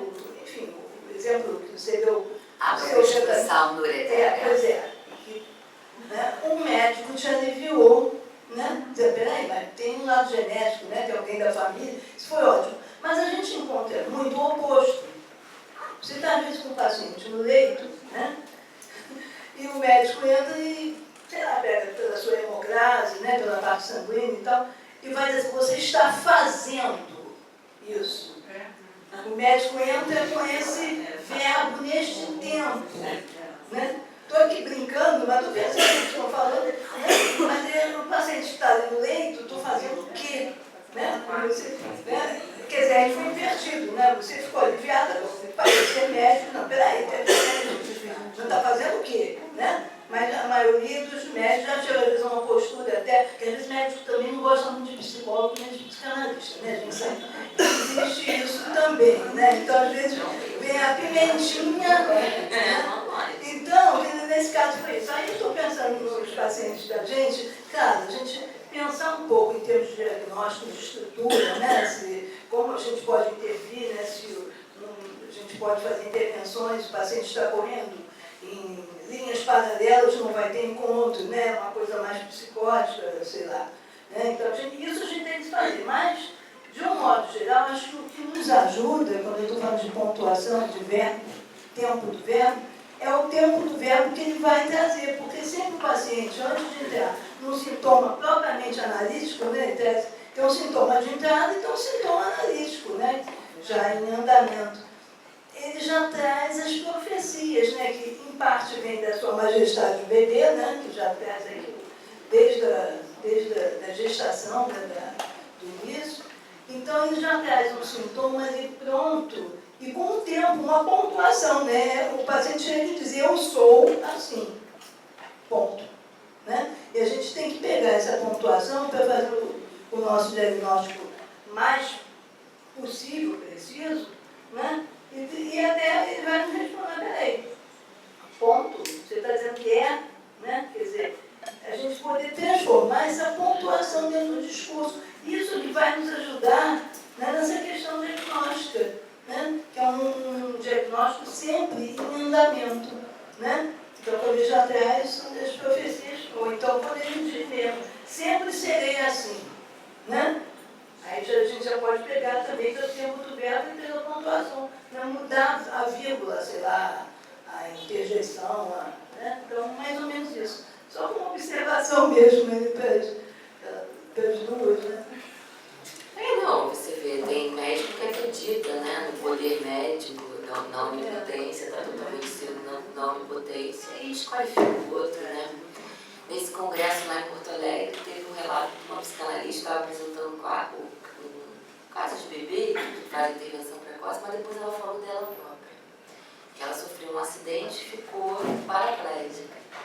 E psicanalista de muitos anos, e tudo estava internada no hospital, começou a chorar, né, a ficar deprimida e tudo, a chorar, porque afinal ela perdeu a capacidade de andar, né, não é qualquer coisa. Ah, você precisa ser atendida pela psicóloga de tal, papapá, papapá. Não, mas eu não quero, eu sou psicanalista, eu quero uma psicanalista, a família, não, vamos lá, vamos tentar com a psicóloga do hospital. Aí sentou a psicóloga, mas por que você está chorando? Você não tem por que você chorar, porque você tem uma família tão linda, você tem filhos maravilhosos.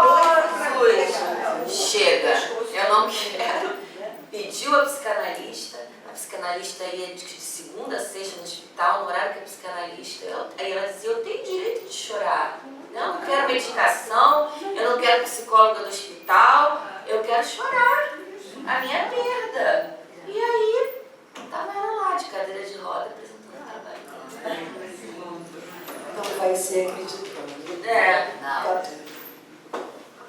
Oi, boa tarde, Ana, Elisa, obrigado, achei sensacional a discussão, está sendo sensacional. E aí, Meisa, você falou uma frase que eu fiquei curioso e ficou na minha cabeça, que é o seu interesse cada vez maior em situações intergeracionais e transgeracionais no mundo.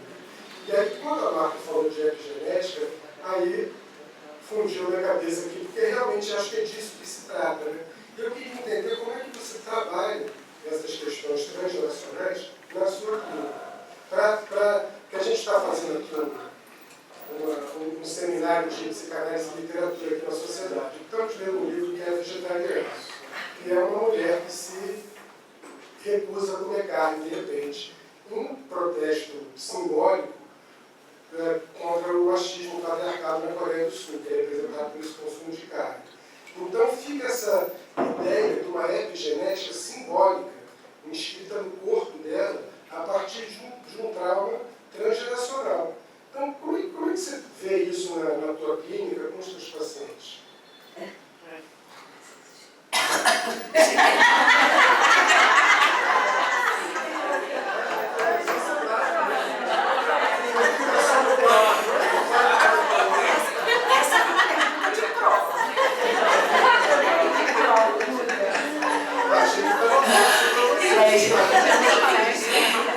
Eu achei a tua pergunta maravilhosa, só que eu não vou ser capaz de responder ela em 2 minutos, a não ser que a Anelisa comece a me dar chute aqui do lado da mesa.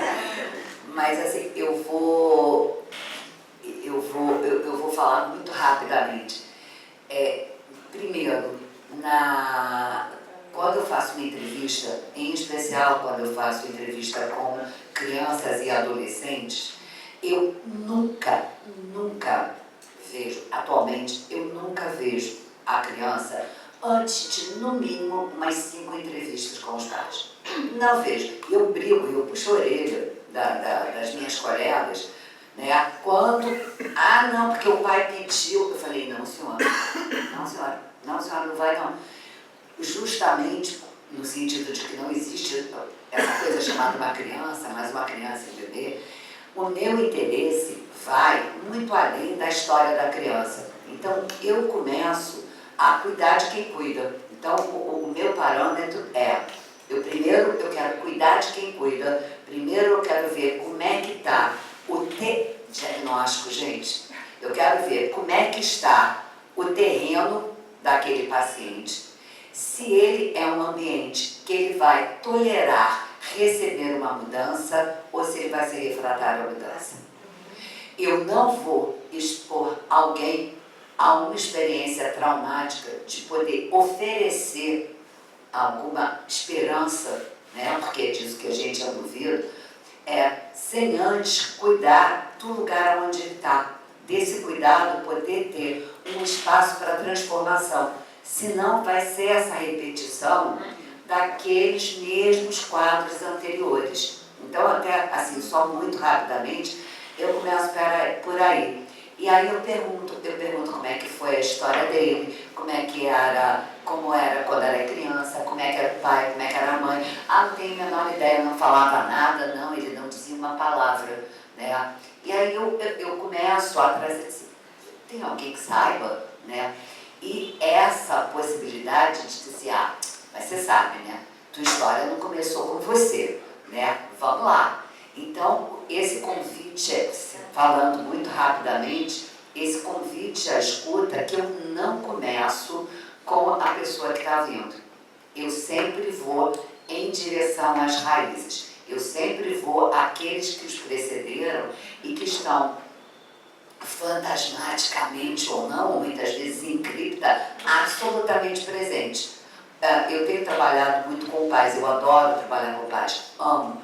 Então, desde a pandemia, eu não trabalhava com crianças online, com raras exceções, mesmo assim, crianças maiores. E eu comecei e as pessoas continuavam a me procurar e eu comecei a atender os pais. E isso tem sido uma área muito satisfatória, muito boa da minha clínica, eu cuido de quem cuida. Então, os pais vêm e eu trabalho com os pais, eu não faço, não é terapia de casal, não é terapia de família. Eu chamo de clínica do pequeno Hans, porque o Freud não conhecia o Hans, né? Ele nunca atendeu o Hans, ele trabalhou com o Hans através do pai. E aí, olha, eu tenho que escrever sobre isso mesmo. Da clínica do pequeno Hans. Eu trabalho a criança, mas através dos pais. Então, por exemplo, aí é onde mais aparece, onde com muita frequência o que está entre a criança e os pais é o fantasma da criança que essa pessoa foi. Onde muitas vezes esse pai e essa mãe, eles dão para essa criança não aquilo que a criança precisa, mas a criança que eles foram, desejava e sonhava um dia. E aí eles oferecem, porque tem aquela fantasia do pai todo-poderoso, que dá tudo, né? do Shangri-La, do pai nirvânico, super acolhedor, e eles não percebem que aquela criança está pedindo é um pai real, é um pai que acolhe, mas é um pai que contém, é um pai que protege a criança de si mesma. Então, isso é um exemplo muito claro. Quem é que se interpõe? Quais são os fantasmas que se interpõem nas relações daquelas pessoas? Né? Então, eu sou super interessada em histórias de fantasmas, vamos dizer assim. Bom, gente, tivemos uma manhã maravilhosa, mas, infelizmente, a gente tem que chegar a algum fim, a algum momento, mas isso será motivo para outras discussões e que Marta e Elisa retornem aqui à nossa casa.